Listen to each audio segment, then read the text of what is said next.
After more than 2 decades of rule by Tunisia's revolution has marked its place in history. Tunisia is now a country in chaos. But it didn't happen overnight. And weeks before the world's mainstream media woke up to the story, tweets, photos, and videos began popping up on the internet from Tunisia, warning of trouble to come. A fruit and vegetable seller from Sidi Bouzid had set himself on fire on December 18th, and suddenly, reactions on the Twitterverse were exploding. Following the hashtag Sidi Bouzid, I called up hundreds of photos and videos showing students protesting, police abuses, and sporadic gunfire. As the messages went viral, protests broke out across the world showing solidarity with Tunisia. Tunisia unrest makes waves in Lausanne. Demo tomorrow outside the Tunisian embassy in London. A flash mob is planned in Berlin on Saturday. The beginning of a revolution was unfolding, and the mainstream media was just beginning to catch up. There are no reporters in Tunisia to tell us what's really happening. About this sooner. Mass media has totally failed. Terrorism equals lots of media coverage. Democratic revolution equals little media coverage. Tunisia's government began hacking into and deleting Facebook accounts. Protesters called for help from hacktivist groups. An unprecedented crackdown on social media. Censorship should get in touch with hacktivists and We really need a local version of Anonymous in the Arab world. And soon enough, another hashtag appeared across the networks. Anonymous. The Tunisian government has decided it wants to restrict the freedoms of their own people. In doing so, the Tunisian government has made itself an enemy of Anonymous. Within a matter of hours, Anonymous launched Operation Tunisia, paralyzing the president's site, several key ministries, and the stock exchange. The group also shared a cyber war survival guide, sharing cables from WikiLeaks documenting Ben Ali's corruption, tips on running from cops, and proxy sites to access Facebook and Twitter. The government quickly countered with a phishing operation, stealing Facebook and email passwords to spy on activists and obliterate online dissent.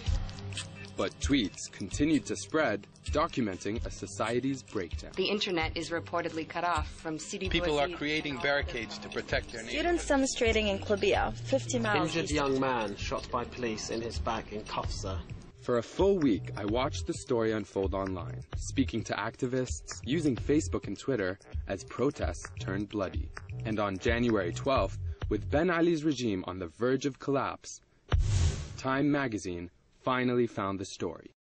But the social networks had the best coverage.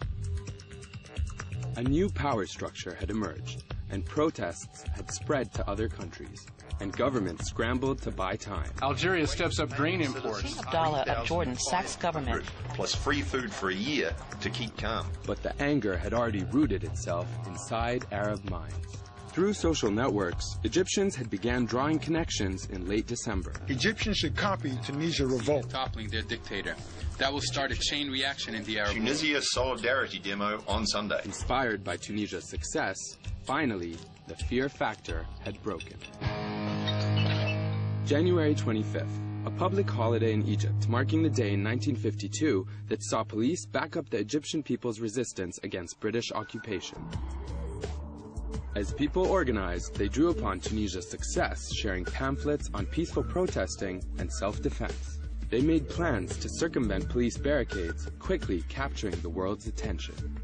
But Mubarak also learned from Tunisia. On January 27th, just as President Obama appeared live on YouTube answering questions from the public, Egypt's president took the unprecedented step of shutting down the internet. But he was too late. The World Wide Web was against him. The accounts of police abuse and violence circulated online, including footage that the Associated Press picked up showing what some have called Egypt's Neda moment.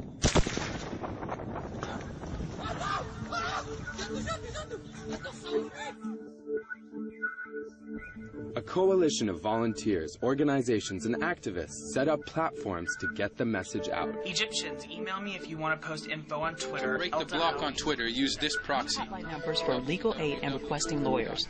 010. Even journalists in Egypt used their cell phones to send tweets to friends who relayed their messages. Internet's still down in Egypt. We'll continue to tweet via Shireen is safe. She just doesn't have internet access. So I'm tweeting on her behalf. To stop any news getting out, the government went after the media. Journalists were detained, and the U.S. government, which had been waffling in its response, turned to Twitter to make their voice heard. We are concerned by the shutdown of Al Jazeera in Egypt and the arrest of its correspondents. Egypt must be open and the reporters released. 30 minutes later, our journalists were released, showing that even governments can use social media to get things done.